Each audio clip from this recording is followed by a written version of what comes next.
사울 가다의 7번째, 광야에서 만난 사람, 사무엘상 25장입니다.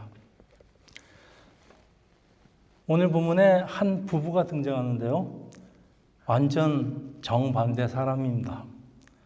남편의 이름은 나발, 그 원어의 뜻이 어리석은 사람, 그러니까 마치 하나님이 없는 듯이 사는 사람, 아주 완고한 사람, 은혜를 원수로 갚는 아주 불량한 사람, 그러나 돈은 아주 많은 사람. 원문 그대로 하면은요, 돈이 많다는 것은 돈을 헤비하게 쌓아놓고 사는 사람이라고 소개를 합니다. 돈을 헤비하게 쌓아놓고 사면 얼마나 무겁겠습니까? 사무엘상 25장 3절, 그 사람의 이름은 나발이요 그의 아내의 이름은 아비가일이라. 그 여자는 총명하고 용모가 아름다우나 남자는 완고하고 행실이 악하여 그는 갈렙 족속이었더라. 자, 아내의 이름은 아비가일, 총명하고 아름다운 여인, 내적이나 외적으로 모두 아름다운 여인이라고 성경을 소개하는데요, 여기 총명하다 할 때 그 총명의 그 원어의 뜻이 지혜롭다, 그러니까 잠언에 나오는 그 지혜 부분의 핵심 단어입니다. 지혜로운 사람입니다. 본문을 살펴보면은 아비가일은 지혜로운 여인인데 그녀가 내리는 결정들은 순간적인 감정에 의한 것이 아니고 합리적이고 논리적으로 사고로 생각을 해서 행동을 하는 아주 지성적인 여인입니다. 어리석은 남편과 지혜로운 아내, 어쩌다가 부부가 되어 살고 있는지 모르지만은 이 두 사람은 삶의 철학도 품행도 사람을 대하는 자세도 다른데, 자, 이렇게 총명하고 아름답고 지혜로운 여인이 어쩌다가 이런 사람한테 시집을 왔을까요?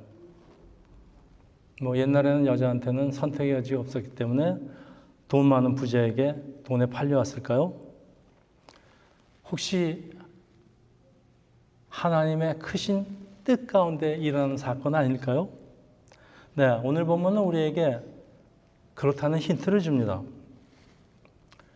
여인은 하루하루의 힘든 삶 속에서 그래도 하나님을 의지하고 남편을 섬기며 살았던 것 같은데, 하나님은 과연 이 여인을 향해서 어떤 계획을 갖고 있는지 우리 본문을 같이 살펴보겠습니다.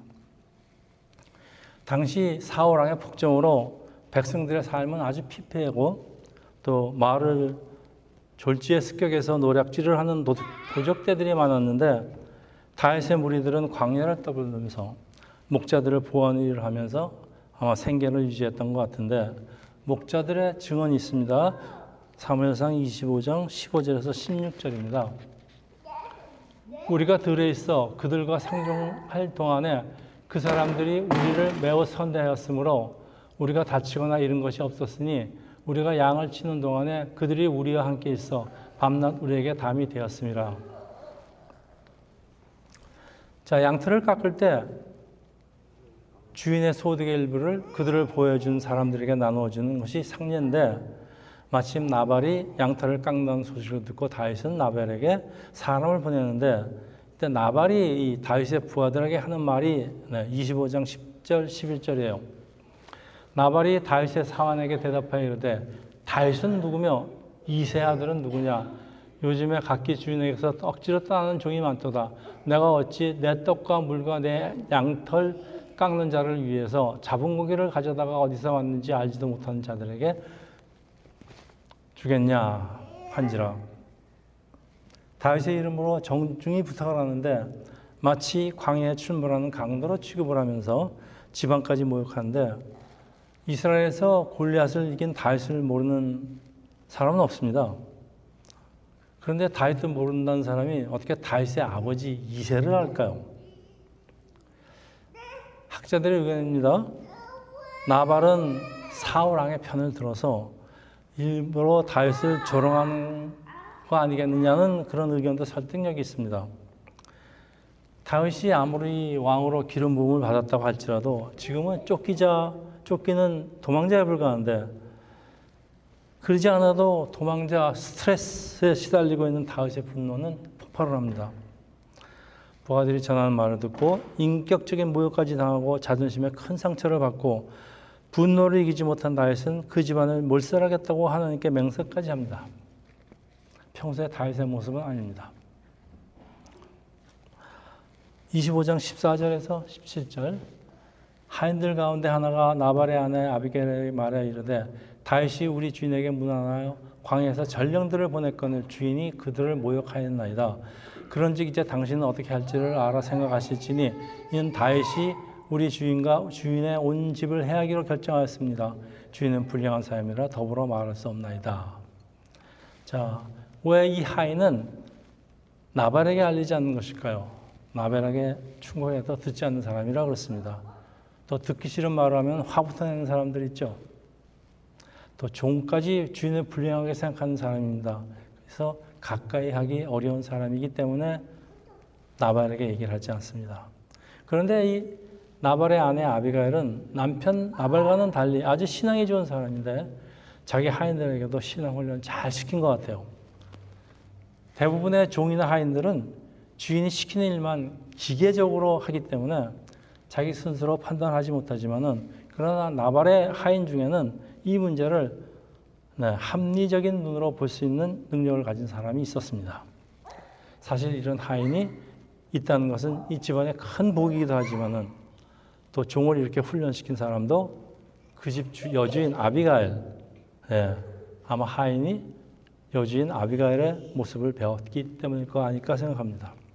25장 18절, 19절 아비가일이 급히 떡 200덩이와 포도주 2가죽 부대에 잡아서 요리한 양 5마리와 볶은 곡식 5스와와 건포도 100송이와 무화과 뭉치 200개를 가져다가 다윗들에게 나귀에게 싣고 소년들에게 이르기를 나를 앞서가라 나는 너희 뒤에 가리라 하고 그의 남편 나발에게 말하지 아니하리라. 아비가일은 위급한 상황에서도 대처하는 지혜와 또 그에 따른 행동력이 있는데 이 소식을 들은 아비가일은 급히 음식을 준비해서 다윗을 맞으러 나가는데 마침 자칫날이니까 음식은 많이 있습니다. 그런데 아비가일은 왜 이런 중대한 사실을 남편에게 알리지 않는 것일까요? 나발은 자신이 아는지 모르는지 우리는 알 수 없지만은 그 집안에서 왕따 당하고 있어요. 뭐 말해봐야 방해만 될 것 같고 그러니까 알리지 않고 독단적으로 행동을 합니다. 뭐 나중에 남편이 알면은 난리가 났겠지만은 지금 당장 시급한 일이 집안부터 구하는 것이죠. 부부는 일심동체라고 해서 서로 숨기는 것이 없어야 하지만은 어떻게 하든지 다윗을 설득하고 용서를 구해야 합니다. 때로는 시급한 사태를 해결하기 위해서 달려가면서 기도하는 것도 필요합니다. 급한 일이 일어나면은 기도하고 생각하고 행동할 그런 시간이 없어요. 그러니까 달려가면서 생각하면서 행동해야 되는 경우도 있습니다. 그리고 이럴 때는 참 하나님도 잘 아시기 때문에 하나님의 응답이, 하나님의 지혜가 신속하게 내려옵니다. 자, 23절, 24절입니다. 아비가일이 다윗을 보고 급히 나귀에서 내려 다윗 앞에 엎드려 그의 얼굴에 땅에 대니라. 그가 다윗의 발에 엎드려 이르되 내 주여 원하건대 이 죄악을 나 곧 내게로 돌리시고 여종에게 주의 귀에 말하게 하시고 이 여종의 말을 들으소서. 아비가일이 어떤 생각이 들었을까요? 하나님 이 불량한 남편을 제거할 찬스를 주셔서 감사합니다. 오 주님 속히 뜻을 이루소서. 이러면 이제 자기까지 죽는 거예요. 아비가일은 자기 남편을 제일 잘 아는 사람이죠. 다윗에게 남편의 약점을 정확하게 지적을 하는데 저 사람 바보예요. 바보하고 싸우지 마세요. 이런 하찮은 사람을 죽여서 나중에 비난받을 행동을 하지 말라고 충고를 합니다. 저는 이 나발과 같이 사는 아비가일이 평소 기도 제목이 무엇일까 굉장히 궁금해지는데 상당히 정답이 나오네요. 불쌍히 여겨달라. 불쌍히 여겨주셔서. 주님 이 남자를 되도록 빨리 속히 데려가 주세요. 이렇게는 안 했을 것 같아요. 그렇죠? 자기 남편인데. 여러분 이럴 때 참 우리 어떻게 기도해야 될까요? 우리 남편을 거듭나게 만들어 주시고 주의 종으로 크게 사용해 주셔서 이게 제일 좋은 기도 같아요. 다윗은 지금 제정신이 아니고요. 나발의 식구들을 몰살시키기로 작정했는데 이런 사람을 달래는 방법은 없어요. 일단 그 사람이 원하는 걸 들어줘야 됩니다. 아비가일의 총명함이 드러나는데요. 이제 잔뜩 먹을 걸 싸들고 가서 이게 다윗이 원하는 거니까 다윗한테 주면서 이 다윗을 설득하는 아비가일의 말과 행동은 아주 질서가 정연합니다. 먼저 아비가일은 다윗한테 엎드려 얼굴을 땅에 대는데 자기의 자세를 최대한 낮추고 용서를 구하면 상대방의 분노는 그래도 조금씩 누그러집니다. 자, 여러분 이때 우리 지난 시간에 했던 하나님은 원수 갚는 것을 맡기기를 원하신다는 말씀이 등장합니다. 사무엘상 25장 31절입니다. 내 주께서 무죄한 피를 흘리셨다든가 내 주께서 친히 보복하셨다든지 하므로 말미암아 슬퍼하실 것도 없고 내 주의 마음에 걸리는 것도 없으리니 다만 여호와께서 내 주를 후대하실 때에 원하건대 내 주의 여정을 생각하소서 하니라. 여기서 내 주라는 건 다윗을 좀 주님이라고 부르는 거예요. 남편은 내 남편이긴 하지만 아주 불량하고 미련한 사람이고 어리석은 사람인데 이런 사람한테 분노해서 이성을 잃으면 나중에 크게 후회할 것입니다. 자, 다윗이 말을 듣고 깜짝 놀랍니다. 하나님 백성이 죄를 지으려고 할 때 말이죠. 하나님 막아주시는데요. 참 여러 가지 방법이 동원되십니다. 저는 경험이 좀 있습니다. 내가 하고자 하는 일이 자꾸 꼬여요. 안 됩니다. 막히고. 또 갑자기 또 이 일을 저지르려는 순간에 아파요. 그리고 갑자기 그 사람을 이제 어떻게 하려고 가려는데 차가 고장이 나요. 길도 막혀요. 자, 이럴 때는 말이죠. 하나님이 막는 것이니까 중단하는 것이 지혜입니다.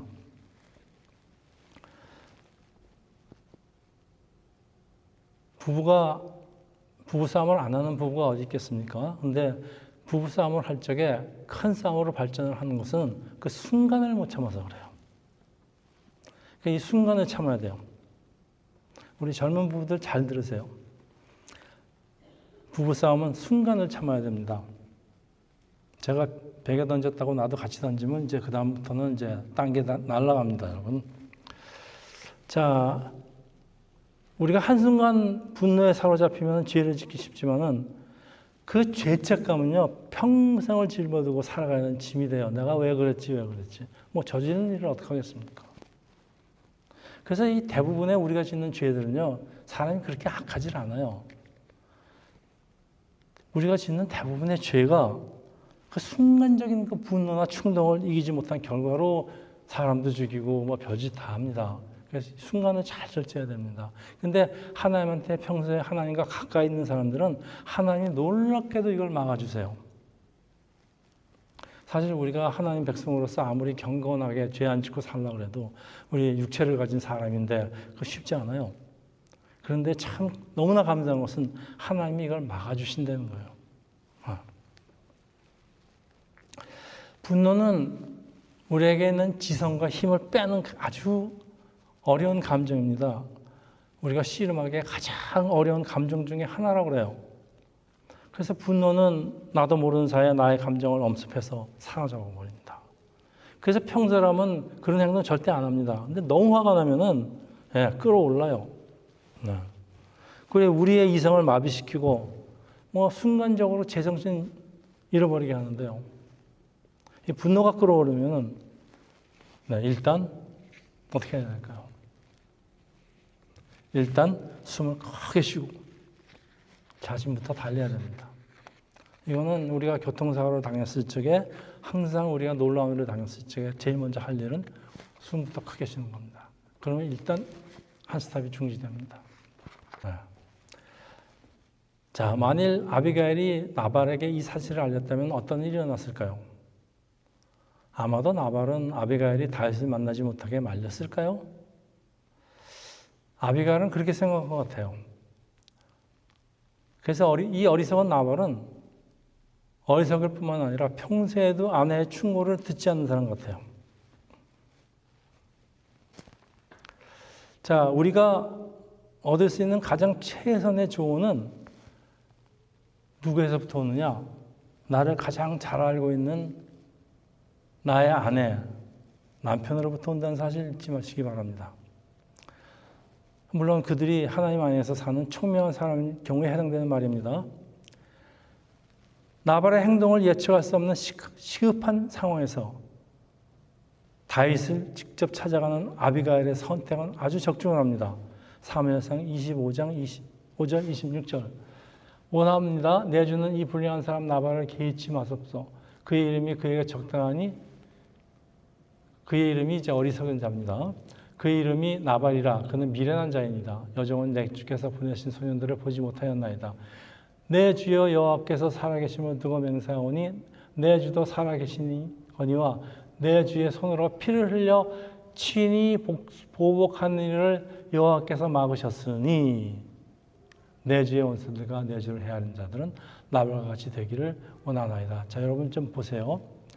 지금 다윗이 너무 화가 나서 순간적으로 이성을 잃고 자기 손으로 친히 보복을 하려고 그러니까 누가 막았습니까? 하나님이 막으셨다고 하지 않습니까? 여러분, 하나님은 모든 사람을 다 막아주시지 않으세요. 하나님의 사이가 워낙 긴밀하기 때문에 하나님이 다윗을 사랑하시기 때문에 막아줍니다. 여러분, 우리가 잘못을 안 하고 이 세상을 성공적으로 살기 위해서는요, 하나님과의 좋은 관계가 이렇게 중요합니다. 하나님과 관계가 좋은 사람은 비록 실수를 하더라도, 실수를 하려 할지라도 그 죄를 아예 못 짓게 원천부터 막아주십니다. 이런 은혜가 없습니다. 여호와께서 살아계심을 두고 맹세를 한답니다. 이 아비가일의 말이에요. 그러니까 이 아비가일의 말 속에는 하나님에 대한 신뢰와 믿음이 지금 들어있어요. 아비가일이 다윗을 만나러 가면서 하나님의 지혜를 구하지 않았을까요? 아비가일은 다윗에 대한 진정한 존경을 고백하는데 아비가일의 말 뜻을 깨닫고 다윗에 끌어올리던 분노는 사라집니다. 총명한 처신과 지혜로운 말, 진정한 충고는 사람의 마음을 바꾸는 능력이 있어서 많은 사람을 구하게 됩니다. 25장 32, 33입니다. 다윗이 아비가일에게 이르되 오늘 너를 보내어 나를 영접하게 하신 이스라엘의 하나님 여호와를 찬송할지로다. 또 네 지혜를 칭찬하지. 또 내게 복이 있을지어다. 오늘 내가 피를 흘린 것과 친히 복수하는 것을 내가 막았느니라. 자, 아비가일이 이제 나발에게로 돌아오니까 그 왕 같은 잔치를 지금 열어놓고 술에 취해서 아주 그냥 기뻐하고 있습니다. 아비가일은 밝는 아침까지 아무 말도 하지 않고 있다가 아침에 나발이 포도주에서 깬 후에 그의 아내가 그에게 이 일을 말하며 그가 낙담하여 몸이 돌과 같이 되었더니 한 열흘 후에 여호와께서 나발을 치심해 그가 죽으니라. 나발을 죽이신 분이 누굽니까? 하나님이십니다. 그러니까 다윗의 복수를 하나님이 대신 해주셨어요. 그러면은 나발이 무슨 그렇게 죽을 죄를 졌다고 하나님이 나발까지 죽이시나 그러지만은 성경에는 없어요. 하나님 보시기에 몹시 좋지 않았던 것 같아요. 네. 자, 아비가일에게는 목숨을 걸고 말을 할 때와 말을 하지 않을 때를 구별하는 그런 지혜가 있어요. 집안이 못살당한 뻔한 것도 모르고 술 취해 기뻐하는 남편에게 불평을 한다면, 바가지를 긁는다면, 네, 뭐가 일어날까요? 싸움밖에 더 일어날 것이 없습니다. 무엇보다도 다윗이 원수 갚는 것은 하나님께 맡겼을 때 하나님이 우리 전번 시간 말씀처럼 하나님이 대신 갚아주시는데 그것도 열흘 만에 갚아주신답니다. 네. 반드시 다윗의 원수를 갚기 위해서 나발을 죽이시는 거라기보다는요, 이 나발이 평소에 없는 사람을 아주 우습게 여기는 그 아나무인적인 사람이고 또 하나님도 모른다는 사람이고 하나님 보기에 온당하지 않은 많은 악행을 하였을 것이지만은 마치 나발은 죽을 짓을 많이 하긴 한 것 같아요. 그런데 사실은 제가 이제 말씀드리고 싶은 것은 무엇보다도 하나님의 계획이 더 큰 것에 있었음을 알게 됩니다. 25장 40절, 44절이에요. 다윗의 전령들이 갈멜에 가서 아비가일에게 이르되 그에게 말하되 이르되 다윗이 당신을 아내로 삼고자 하여 우리를 당신께 보내더이다 하니 예.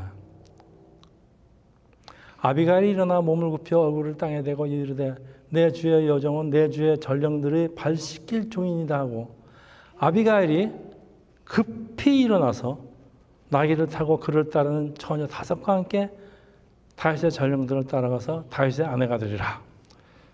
자, 저는 이 구절을 읽고요. 여기다 왜 급히라는 말을 집어넣었을까요? 지금 미망이 된 지 열흘도 안 된 미망인이 딴 남자가 청혼을 한다고 급히 일어나서 따라와? 예, 좀 그렇게 생각을 했는데 겸손의 자세는 평소에 습관이 되어 있지 않으면 필요할 때 잘 나타나지 않아요. 그러니까 지가 겸손하게 행동을 하려고 해도 그것도 습관이 돼야지 나오죠. 갑자기 교만하던 사람이 겸손하게 행동을 할 수가 없어요. 이 청혼을 받아들이고 급히 따라가는데 도대체 무엇을 하여금 지체하지 않고 급하게 다윗을 따르게 하였을까요? 네. 아비가일이 다윗을 만났을 때부터 다윗에 대해 느끼는 것이 있었을 거예요. 이 사람 말이 통하는 사람이다. 다윗에 대한 좋은 소문,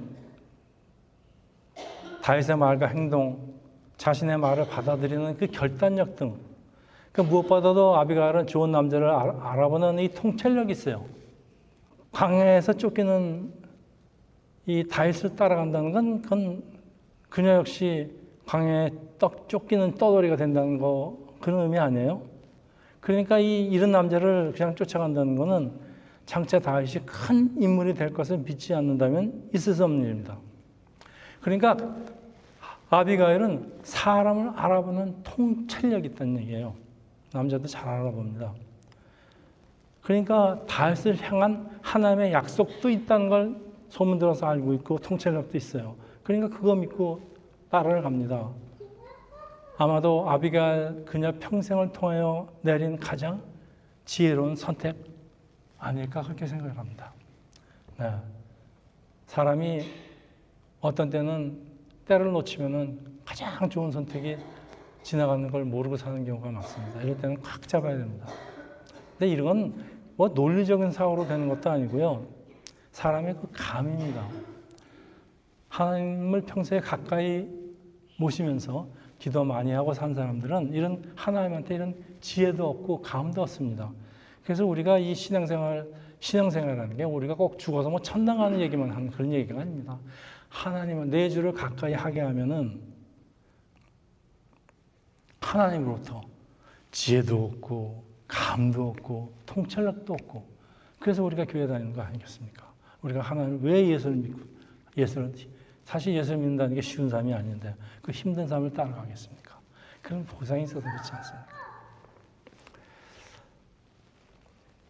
그러면 다윗은 무엇을 보고 아비가일에게 혼을 했을까요? 자, 제가 말씀을 마치겠는데 다윗은 아내 미갈을 잃고 외롭게 쫓기는 인생이에요. 그리고 아비가일은 어울리지 않는 남편을 섬기면서 힘든 삶을 보내던 여인이에요. 그런데 이제 이 두 사람이 모두 뭐가 됐어요? 돌싱, 돌아온 싱글이 됐습니다, 여러분. 하나님은 아주 오래전에 두 사람을 짝으로 맺으셨는데 이 하나님의 계획이 두 사람의 지혜로운 선택으로 이제 실현되는 장면입니다. 서로에게 좋은 사람을 짝으로 맺어주시는 하나님의 역사에는 광야에서 힘든 삶을 살아가고 있는 사람을 돌보는 하나님의 크신 배려가 있습니다. 우리 하나님의 백성들은 전부 다 광야에서 살아가고 있는 광야의 방랑자라고 할 수 있습니다. 그 모세 40년에 이스라엘 40년이 광야 생활, 모든 것들이 우리의 신앙생활은 광야를 상징합니다. 광야 생활입니다. 자, 여러분 무엇을 보세요? 그 힘들게 사는 두 사람에게 최고의 아내와 최고의 남편, 여러분 다윗 같은 남편이 어디 있겠습니까? 또 이 아비가일 성경 말씀대로 하면 지혜롭고 총명하고 아름답고, 뭐 더 바랄 게 뭐 있습니까? 우리 세상교회에 있는 다 신부들한테 한 얘기 같아요. 남자들은 잘 모르겠지만. 자, 우리 삶을 한순간에 역전시키는 하나님을 우리가 배워요. 하나님이 이런 분이십니다. 우리는 내일 앞날을 모르고 오늘 참 내가 왜 이렇게 힘들게 살고 있나 하지만 내일에 내 인생에 역전이 일어날지를 우리는 아무도 모릅니다. 그리고 크리스천은 항상 그것을 소망하고 붙잡고 살아야 됩니다. 저는 저 역시 광야의 삶이 얼마나 외로운 것을 잘 알고 있습니다. 인생의 황량한 광야를 걸어가는 중 하나님 뜻 가운데서 제가 백목사를 만나고, 하나님은 하나님의 백성들에게 모든 부르시면 택하시면 사명을 주시는데 여러분한테도 모든 사명이 있습니다. 근데 우리 목사 부부가 받은 사명은 광야를 걸어가고 있는 그 외로운 사람들을 돌보라는 것이에요. 여러분 우리 이제 세상교회 16년째인가요? 우리가 여기서 16년 동안 뭘 했나, 15년 동안 뭘 했는가 생각을 했더니 결국은 사람 돌보는 거밖에 한 게 없어요. 우리는 사람을 돌보았습니다. 목사가 할 일이 참 많이 있어요. 그렇지만은 우리 세상교회 목사는 특히 사람을 돌보라는 소명이 있기 때문에 우리가 여기서 15년간 사람을 상당히 많은 학생들이 있었죠. 학생들을 돌보고 있습니다. 자, 마지막으로 다윗의 이름은 펄펄 끓다. 사랑이 펄펄 끓어 넘쳐 흐른다, 그런 뜻이에요. 다윗이. 하나님을 사랑하는 일로 펄펄 끓면서 평생을 산 사람이 다윗입니다. 아비가일은 하나님이 기쁨이 된다. 영어 애칭으로 아비, 또 게일, 이렇게 약자로 부르기도 해요. 여러분, 이 두 사람의 이름처럼 하나님을 끓듯이 사랑하면서 하나님의 기쁨이 되는 세상교회 성도 여러분이 되시기를 예수 그리스도 이름으로 축원합니다. 기도합니다. 할렐루야. 오늘 두 사람의 만남을 통해서 하나님의 크신 뜻을 다시 한번 깨닫게 됩니다. 우리 세상교회에 속한 모든 권속들 위해 하나님의 배려와 돌봄이 영원히 함께 하시기를 예수의 이름으로 기도합니다. 아멘.